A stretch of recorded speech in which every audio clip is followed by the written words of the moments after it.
तो आज आपके विचारक टॉमफोर्ड पार्सन्स हैं। तो आज उनकी शुरुआत आप उनके सिद्धांतों से ही करें।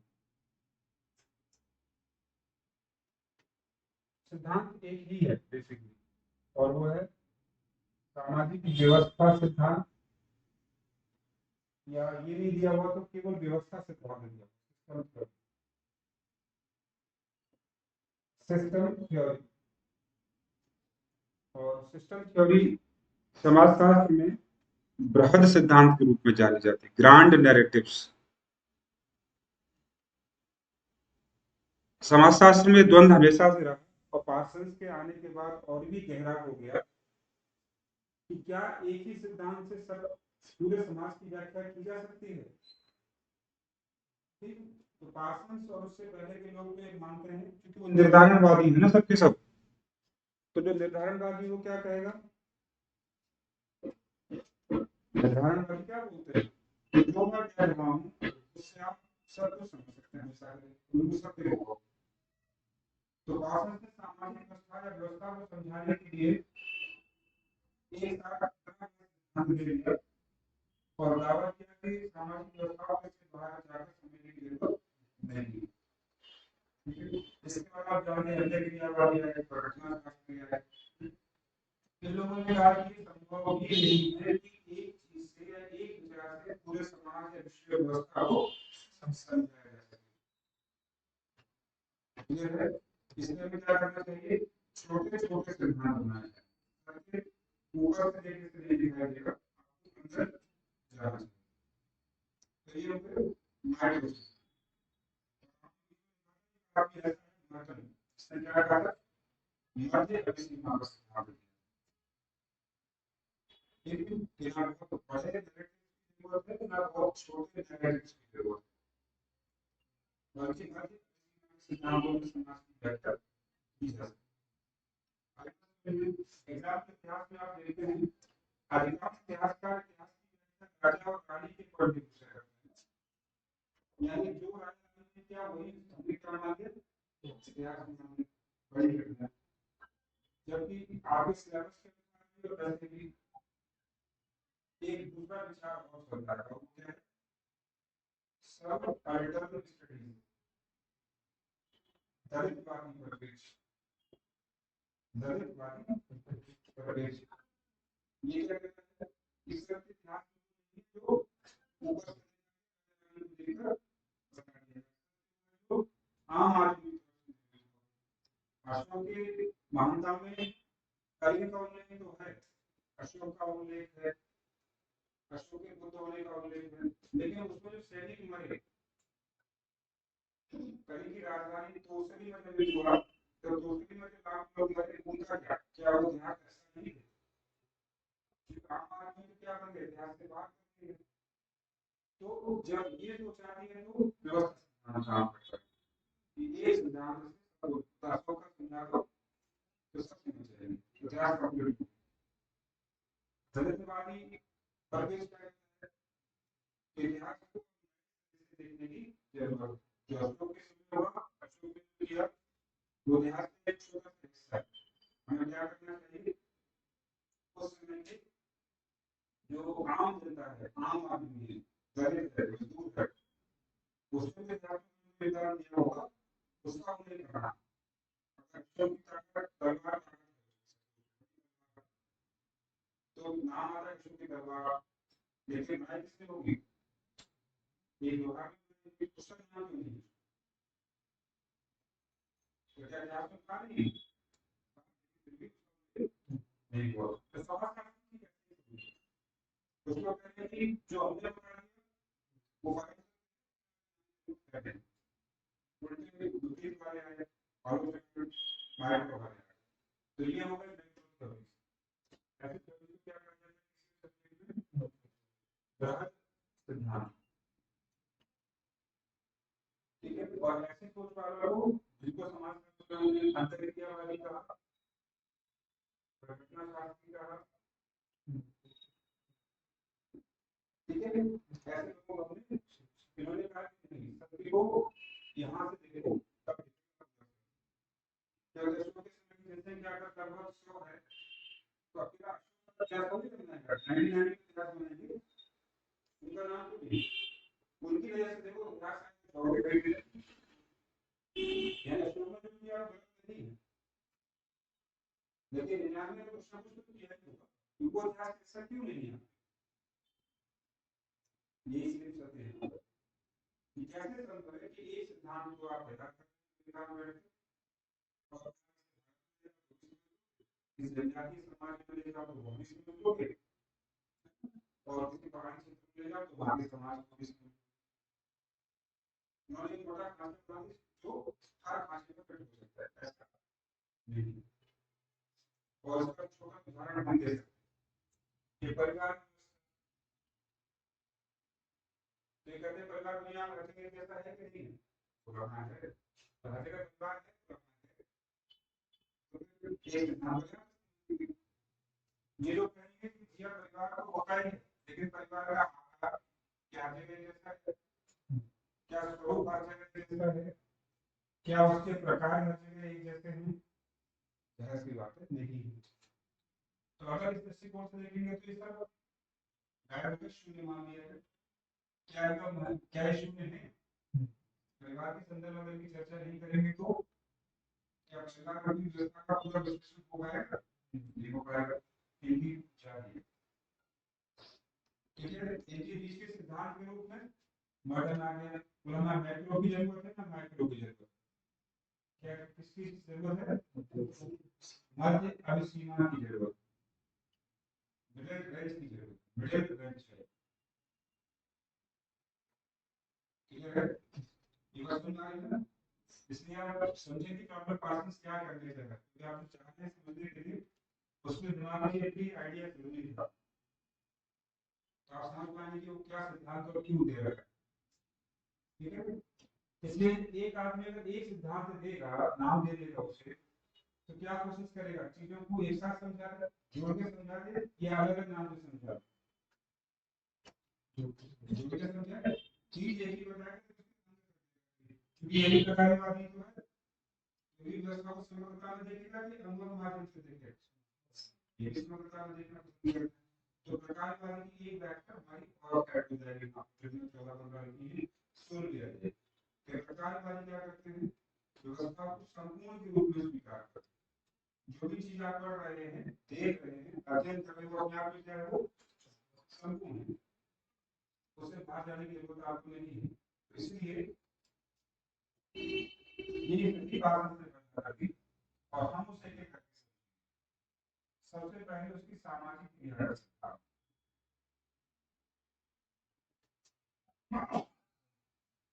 ठीक है, तो सामाजिक क्रिया के बाद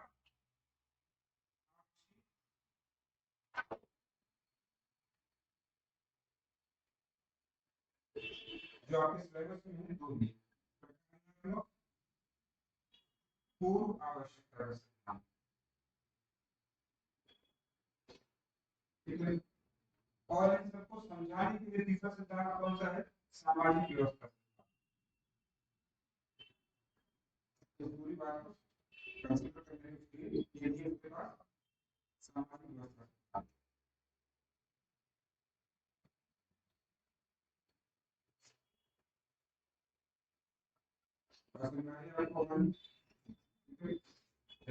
शुरुआत आप करेंगे जगत की सामाजिक क्रिया के सिद्धांत, जिसे क्या कहते हैं, सामाजिक क्रिया का स्वैच्छिक सिद्धांत,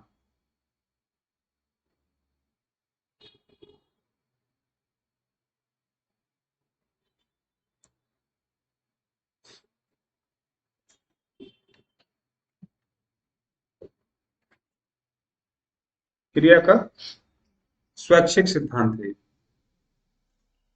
और मानता है कि कोई भी क्रिया तभी संभव है जब उसमें कर्ता हो, परिस्थिति हो और प्रेरणा हो, इनमें से अगर एक भी अनुपस्थित हुआ, इनमें से अगर एक भी अनुपस्थित हुआ तो क्रिया नहीं कही जा सकती, सामाजिक क्रिया नहीं करेंगे।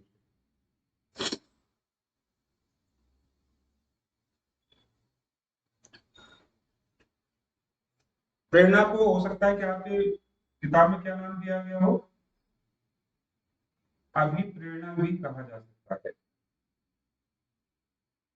लेकिन इंग्लिश में मोटिवेशन शब्द का ही प्रयोग आपको करना है। ठीक है, तो ये क्रिया की शर्तें होंगी। अगर पार्सन्स के अनुसार अगर आप इसे बांटना चाहें तो क्रिया की शर्त मान लीजिए, क्रिया के तत्व मान लीजिए आप इसको, क्रिया के आवश्यक तत्व, जबकि वेबर ने ऐसा कुछ भी नहीं बोला। उसने तो केवल ये बोला एक कर्ता होता है, एक प्रतिकर्ता होता है, और बाकी दो चीजें गायब कर दी। यहाँ पर उसने केवल क्या कहा, कर्ता है, उसकी एक परिस्थिति है और एक अभिप्रेरणा।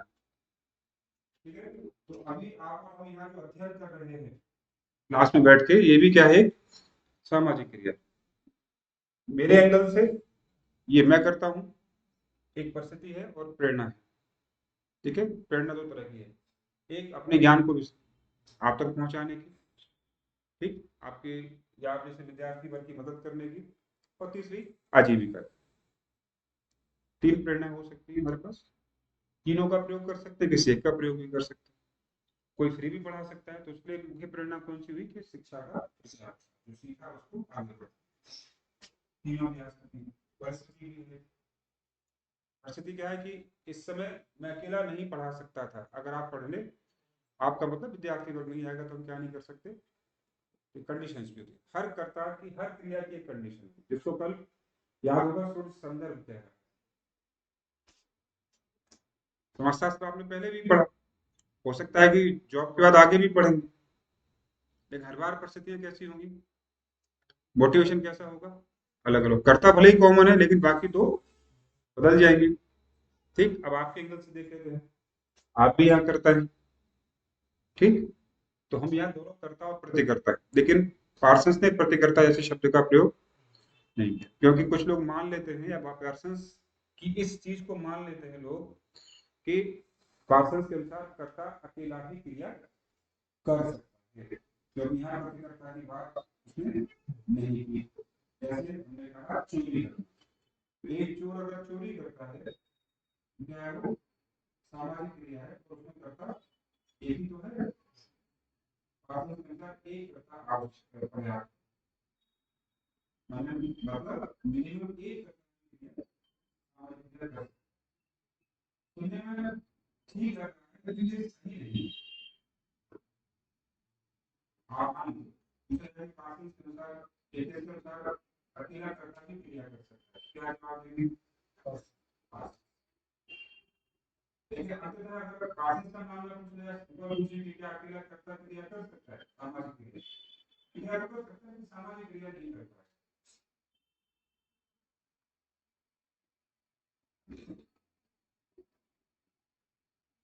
ये संभव नहीं। पार्सन्स का नाम लेके पूछिए तो हाँ, पार्सन्स सहमत, भारत की चोरी भगत।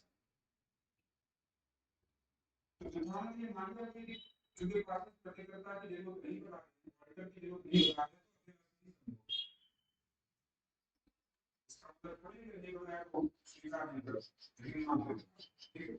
बन गया है, ठीक है, पास आनी चाहिए।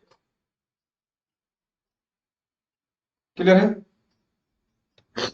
यहाँ तक समझ में आ रही बात। अब अभिप्रेरणा, अब यहाँ से क्वेश्चन आपका घूमना शुरू होगा और आपको परेशान होना शुरू हो जाएगा। अभिप्रेरणा कितने प्रकार की होती है, मैंने अभी बताइए आपको। और अभिप्रेरणा आपकी तीन प्रकार की हो सकती है। अभिप्रेरणा का आपकी मतलब कर्ता की प्रेरणा तीन प्रकार की होती है। किसके अनुसार मानेंगे आप ये, पार्सन्स के अनुसार मानेंगे। पार्सन्स के अनुसार प्रेरणा तीन प्रकार की होगी। नंबर एक, सौंदर्यात्मक, सौंदर्यात्मक, इंग्लिश में बोलेंगे पैथेटिक, इंग्लिश में पैथेटिक या सौंदर्यात्मक। दूसरी है संज्ञानात्मक, संज्ञानात्मक अर्थात कॉग्निटिव, कॉग्निटिव COGNI। और तीसरी होती है मूल्यांकनात्मक, मूल्यांकनात्मक, इवैल्यूएटिव, इवैल्यूएटिव, इवैल्यूएटिव।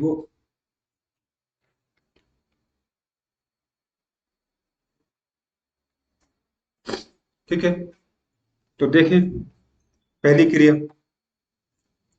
जो आपके सौंदर्य बोध यानी भाव से प्रभावित हो रही है, जो आपके सौंदर्य बोध अर्थात भाव से प्रभावित हो रही हो।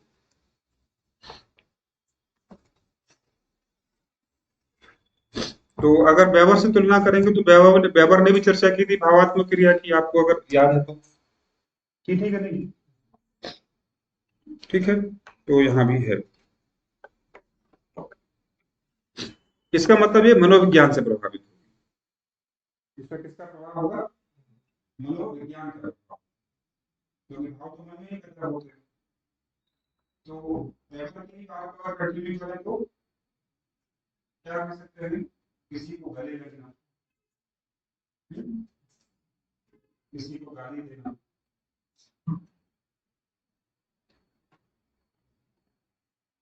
किसी को चूमना, तो ये सब भाव प्रधान क्रियाएं हैं, भाव से प्रेरित होकर हम क्रियाएं करते हैं।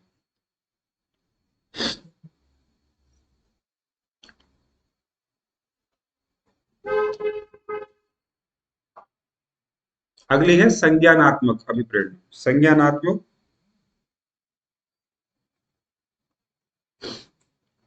ये लगभग व्यावहारिक कार्य कारण जैसी, यानी सूचना के आधार पर अर्थात ज्ञान के आधार पर आप साधन का चयन करते हैं। यानी कार्य करते समय आप, तो वही कार्य और कारण, साधन, साधनात्मक क्रिया भी कह सकते हैं।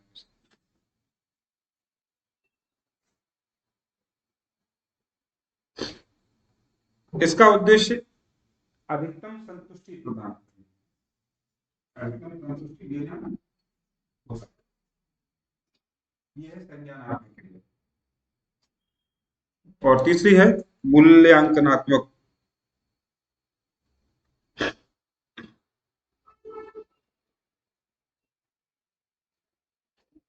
मूल्यांकनात्मक तो लाभ और हानि क्या है,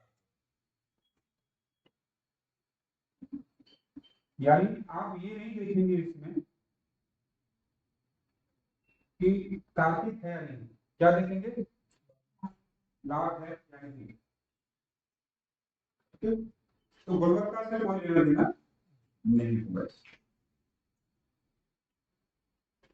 ठीक है, तो तीन प्रकार की प्रेरणा है आपके पास। कौन कौन सी? सौंदर्यात्मक,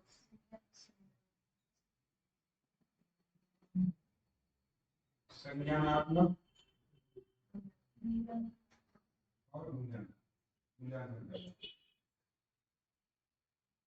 ठीक है, तो कम फीस देकर, अगर फीस कम देकर या तोल मोल करना,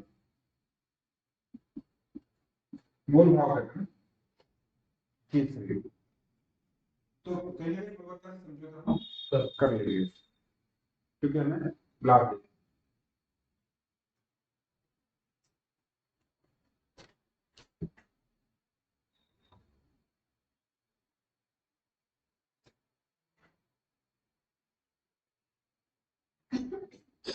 ठीक है, अब कहता है इन तीन के आधार पर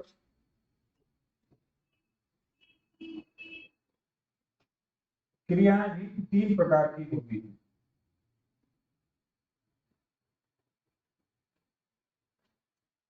इन तीन के आधार पर क्रियाएं भी तीन प्रकार की होती हैं। पहली है अभिव्यंजनात्मक,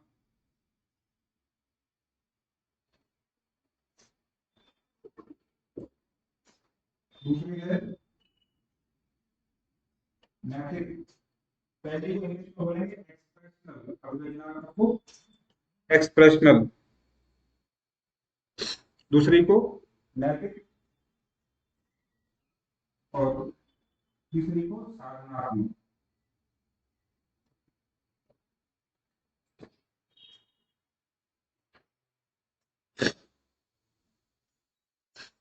तो ये तो अभिप्रेरणा है जी।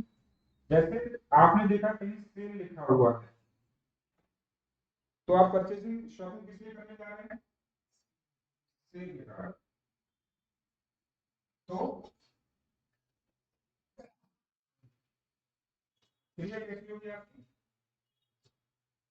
ठीक है, तो इसी प्रकार की क्रियाएं पाठ्य के अनुसार आपको दिखाई देती है। अभिव्यंजनात्मक क्रियाएं कैसी होंगी? मनोविज्ञान से प्रभावित, राग, द्वेष, प्रेम, घृणा,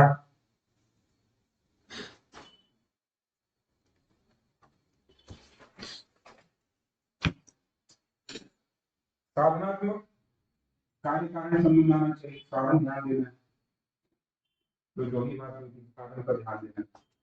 यानी जैसा लक्ष्य है साधन भी उसी प्रकार का।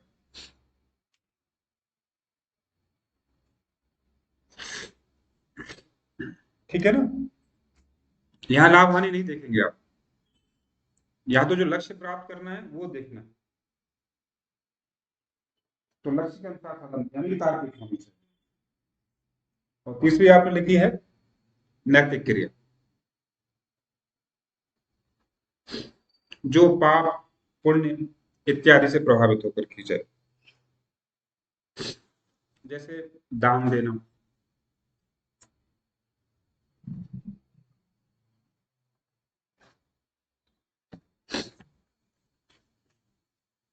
ठीक। अब तीन कर्ता की क्रिया के तीन तत्व मुख्य है, प्रेरणा, और प्रेरणा का आधार पर आपकी क्रिया हुई। तो प्रेरणा किसकी है? कर्ता की है। तो इसलिए सिद्धांत क्या हो गया? मोटिवेशन तो कर्ता के पास ही आएगा ना, तो क्रिया स्वैच्छिक सिद्धांत हो गया। तो पार्सन कहता है, अगर इतना ही हम समझे तो लगेगा पार्सन तो क्रियावादी हो गया, जबकि हमने लिखा है व्यवस्थावादी सिद्धांत। कहता है कि भले ही अंतिम निर्णय कर्ता करता है क्रिया करने, लेकिन वो ऐसा करते समय, ये सब करते समय या तीन क्रियाओं को करते समय किसका ध्यान रखता है? मूल्य। और मूल्य हमेशा सामाजिक होता है। तो कर्ता भले ही अंत में निर्णय लेता है कि मुझे क्रिया करनी है तो करेगा, लेकिन वो समाज के मूल्यों का क्या नहीं कर सकता? उल्लंघन नहीं कर सकता। तो स्वैच्छिक सिद्धांत होने के बावजूद भी स्वैच्छिक सिद्धांत होने के बावजूद भी समाज के दबाव में, समाज के प्रभाव, दबाव तो नहीं बोलूं लेकिन हाँ समाज के प्रभाव में जरूर जो दिखाई दे रहा है सामाजिक मूल्य के रूप, जो कि दिखाई दे रहा है समाज के मूल्य के रूप में।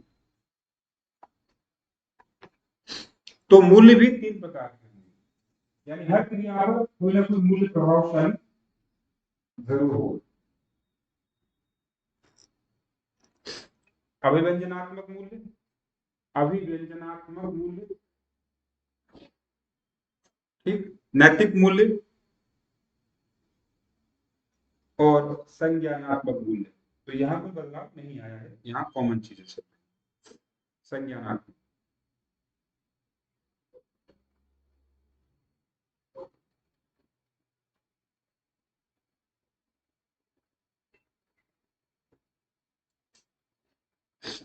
ठीक है, ये व्यवहार की सामाजिक क्रिया तैयार। अगर आप केवल सिलेबस के अनुसार चलना चाहते हैं तो आपका जवाब ओके। लेकिन अब हमें थोड़ा सा इसके अंदर चलना है कि सामाजिक क्रिया कहते हैं। कहीं भी व्यवहार में इसको परिभाषित नहीं किया जिस तरह की फांसी से प्रभावित लेफ्टिनेंट नहीं किया, जैसा कि व्यवहार में कहा, लेकिन यहाँ ऐसी चीज नहीं है। तो फिर हम अपने तरह से समझ लेते हैं कि सामाजिक क्रिया क्या है।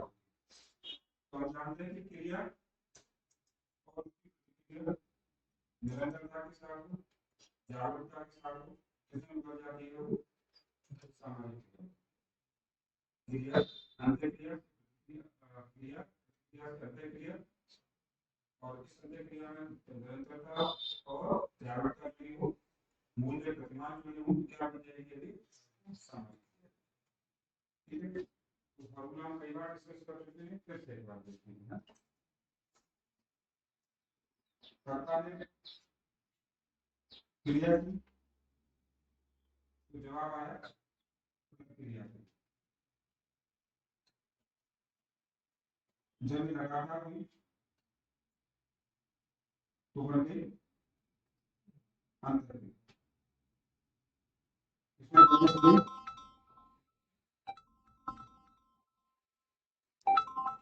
किसमें कन्वर्ट हो गई, अंतर क्रिया में। ठीक है, अंतर क्रिया में जब जागरूकता आ गई,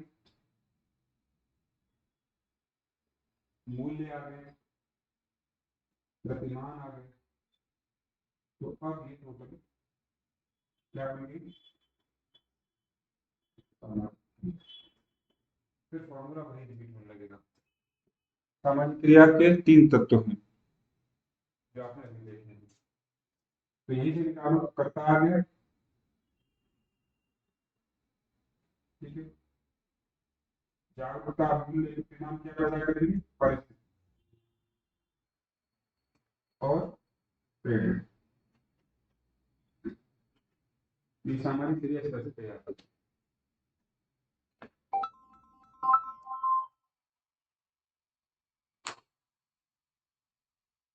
ठीक है, मतलब तो ये वेबर की सामाजिक क्रिया का सिद्धांत है।